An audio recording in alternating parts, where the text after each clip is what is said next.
తాకట్టులో ఉన్న బంగారాన్ని విడిపించి ఆ రోజు ఆన్లైన్ రేటుకే మేము కొంటాం. Sharma gold company. నమస్కారం, సుమన్ టీవీ ప్రేక్షకులకు స్వాగతం.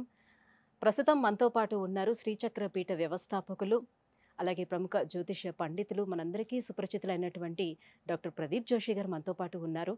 ఈ క్రోధినామ సంవత్సరం 27 నక్షత్రాల వారికి ఏ రకంగా ఉండబోతుంది ఏంటనే విషయాన్ని తెలియజేసేందుకు గురుగారు నమస్కారం. శ్రీమాత్రే నమః. మీ జన్మ నక్షత్రం ఇంపార్టెంట్. ఇప్పుడు నేను చెప్పేది ఏది జన్మ నక్షత్రం, నామ నక్షత్రము కాదు. నామ నక్షత్రం వేరు, జన్మ నక్షత్రం వేరు. నామ నక్షత్రానికి ఏ రాశి ఫలాలు గాని ఏ గోచార ఫలితాలు గాని వర్తించవు. పేరు పేరే, పేరులో కొంచెం బలం ఉండాలి, అంతకు మించి ఏం లేదు. అది న్యూమరాలజీ అనుకోండి. మిగతాదంతా కూడా ఇప్పుడు నేను చెప్పేటువంటి నక్షత్ర ఫలితాలు ఏవవుతున్నాయి నామ నక్షత్రాన్ని బట్టి, సారీ నేను చెప్పేటువంటి పరీక్ష ఏవైతే నక్షత్ర ఫలితాలు ఏవైతున్నాయో ఇవి జన్మ నక్షత్రం అయితే తెలుసుకోవాలి. మీ జన్మ నక్షత్రం మీకు తెలియదంటే నా వెబ్సైట్కి విజిట్ అవ్వండి. అక్కడ మీ date of birth, time, place అన్ని కూడా ఎంటర్ చేయండి. మీకు మీ యొక్క జాతకం మీకు ఈమెయిల్లో PDF రూపంలో వస్తుంది. ఇది 500 పేజీలకు పైగా వస్తుంది. డే టు డే రిపోర్ట్ తో సహా వస్తుంది. అంటే ఈ రోజు ఏం జరగబోతుంది, రేపు ఏం జరగబోతుంది అనేది సూచన ప్రాయంగా డే టు డే రిపోర్ట్ తో సహా వస్తుంది. సో అది మీరు స్వీకరించవచ్చు. మీ జన్మ నక్షత్రం అక్కడ నుంచి తెలుసుకోండి. పేర్లను బట్టి ఇప్పుడు శ్రీనివాస్ అని పేరు ఉంటుంది, అందరూ తులారాశి అని చెప్పేస్తారు. కాదు. ఇప్పుడు వెంకటేష్ అంటారు, వేవో కాకి మృగశిర నక్షత్రము అంటే ఇది మిథున రాశి అని చెప్పేస్తారు. కాదు. సో ఇలా పేరును బట్టి మీరు రాశులు చెప్పుకోకండి, నక్షత్రాలు చెప్పుకోకండి, దాని ఫలితాలు ఉండవు. సో ఇప్పుడు ఈ సంవత్సరము క్రోధినామ సంవత్సరంలో ఒక్కొక్క నక్షత్రం వారికి ఎలా ఫలితాలు ఉన్నాయో చెప్తాను. అందరూ జాగ్రత్తగా వినండి. మీ జన్మ నక్షత్రాన్ని బట్టి మీరు నోట్స్ రాసుకోండి. గురుగారు, శతభిష నక్షత్రం వాళ్ళకి ఈ క్రోధినామ సంవత్సరం ఎలా ఉండబోతుంది, వారి గుణగణాలు ఎలా ఉంటాయి, అండ్ ఈ సంవత్సరం అంతా వాళ్ళకి బాగుండాలని అంటే ఎలాంటి పరిహారాలను వాళ్ళు పాటించుకుంటే బాగుంటుంది వాళ్ళంతా? శ్రీ గురుభ్యో నమః. శ్రీమాత్రే నమః. ఒక సామెత ఉంటుంది తెలుసా, జాకిన్ ఆల్ నన్ ఆఫ్ వన్ అని చెప్పేసి.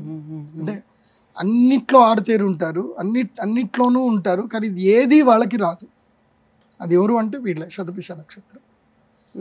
ఎక్కడికి వెళ్ళినా అన్ని నాయే, నేను ఇది చేస్తా, ఇది నేను చేయగలుగుతా, ఇది ఇంపాసిబుల్, ఇది నేను చేయగలుగుతా, ఇదేముంది ఇది అయిపోతుంది, ఇది చేస్తా అన్నీ చేస్తా అంటారు, ఏది చెయ్యరు. కాస్త విశాఖ నక్షత్రం లాగా కొంచెం, కానీ శతభిషం ఇంకా ఎక్కువ ఉంటారు. శతభిష వాళ్ళకి ఏంటంటే they are multi talented personality. Vishakha వాళ్ళు ఏంటంటే ఆరంభ శూరులు మాత్రం. శతభిషం వాళ్ళకి they are having multi talented. వాళ్ళకి టాలెంట్ ఉంటుంది. మీరు ఏదైనా టాస్క్ ఇస్తే ఆ టాస్క్ కంప్లీట్ చేస్తారు. కాకపోతే వాళ్ళ జీవితంలో ఇది నాకు కరెక్ట్, నేను దీంట్లోనే స్టిక్ అవుతాను అని స్టిక్ అవ్వలేరు. అది ఇబ్బంది. అలా ఒకదాని మీద కరెక్ట్గా స్టిక్ అయ్యి ఒక దాంట్లో వాళ్ళు మాస్టర్ అవుతే బాగుంటుంది. అదే జాకినాల్ మాస్టరింగ్ నన్ అన్నట్టు మాస్టర్ చేయలేరు వీళ్ళు. అన్నీ నేర్చుకుంటారు కానీ మాస్టరింగ్ రాదు. సో వీళ్ళ ఎక్కువగా పరోపకార బుద్ధి ఉంటుంది, వేరే వాళ్ళకి ఎక్కువగా చేస్తూ ఉంటారు. ముఖ్యంగా వీళ్ళకి స్నేహితులు దొరకరు. వీళ్ళు స్నేహానికి ఎక్కువగా బానిసైపోతారు. స్నేహితులకు చేస్తానే ఉంటారు. కర్ణుడి నక్షత్రం. కర్ణుడు ఎట్లాగైతే అభాస్ పాలవుతాడో, కర్ణుడు ఎలాగైతే ఉంటాడో వీడు అలాగే. ఈ నక్షత్ర జాతకులు ఏంటంటే స్నేహ ధర్మం కోసం ప్రాణం కూడా ఇస్తారు, డబ్బు లెక్క చేయరు. వాళ్ళకి ఎంతైనా చేస్తారు. అంటే వాళ్ళకి ఈగో ఉండదు, స్నేహితుల విషయంలో ఈగో ఉండదు. ఇప్పుడు ఎవరైనా ఫ్రెండ్ దగ్గరికి వెళ్ళి వాడికి కరెక్ట్గా వాడు ఏదో ఇంటర్వ్యూకి ఎటో వెళ్తున్నాడు, వీడు రూమ్లో ఉన్నాడు, వాడికి పని లేదు, అవసరమైతే ఫ్రెండ్ షూస్ కూడా పాలిష్ చేసి రెడీ పెట్టిస్తాడు. అరే వెళ్ళరా నువ్వు వెళ్ళు, కళ్ళు నేను డ్రాప్ చేసేస్తా అని వెళ్ళిపోతాడు. అంటే తన గురించి ఆలోచించాడు, ఫ్రెండ్స్ గురించి ఎక్కువగా ఆలోచిస్తారు. సో మంచి వ్యక్తిత్వం, ఎవరిని ఇబ్బంది పెట్టరు, ఎవరిని గొడవ పెట్టుకోరు, ఎవరిని మనసుకి హట్ చేయరు. మంచి శతభిషం అంటే ఆరోగ్యం.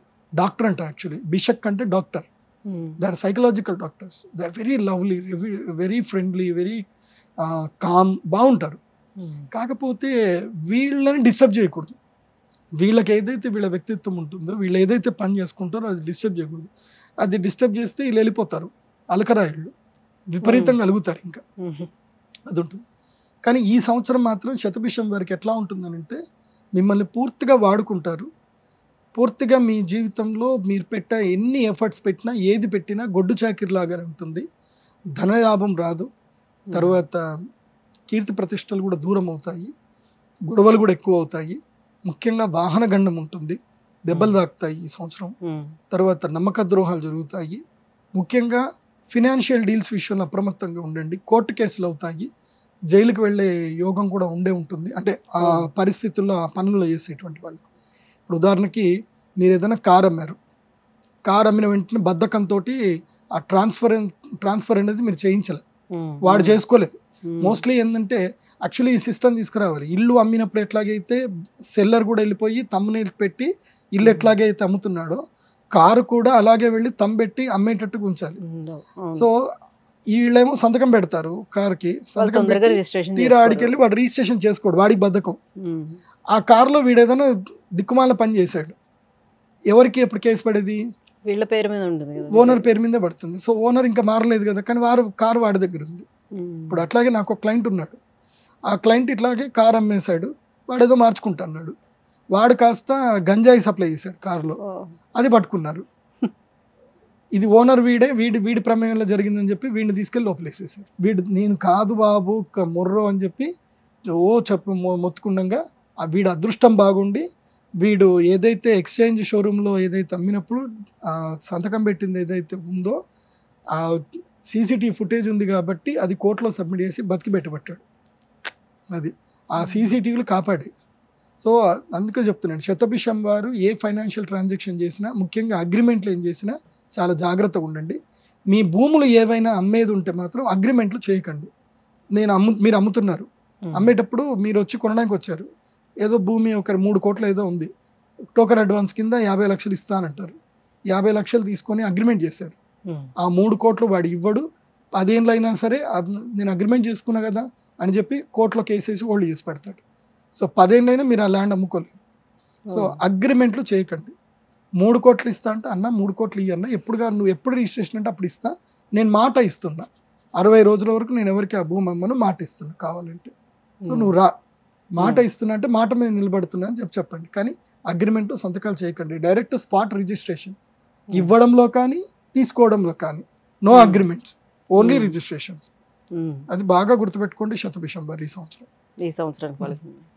సో పరిహార విషయానికి వస్తే శతభిష నక్షత్ర జాతకులు విశేషంగా ఈ సంవత్సరము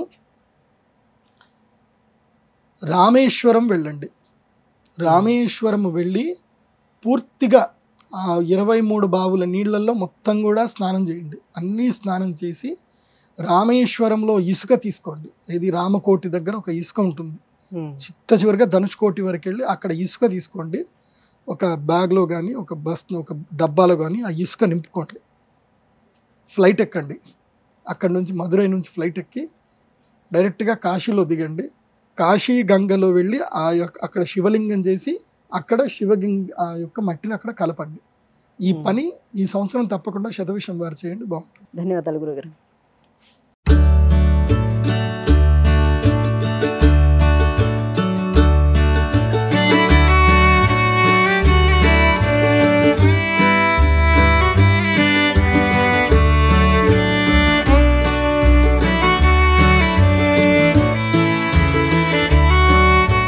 సుమన్ టీవీలో మీ పర్సనల్ అండ్ బిజినెస్ ప్రమోషన్స్ కోసం కింది నెంబర్కి కాంటాక్ట్ చేయండి.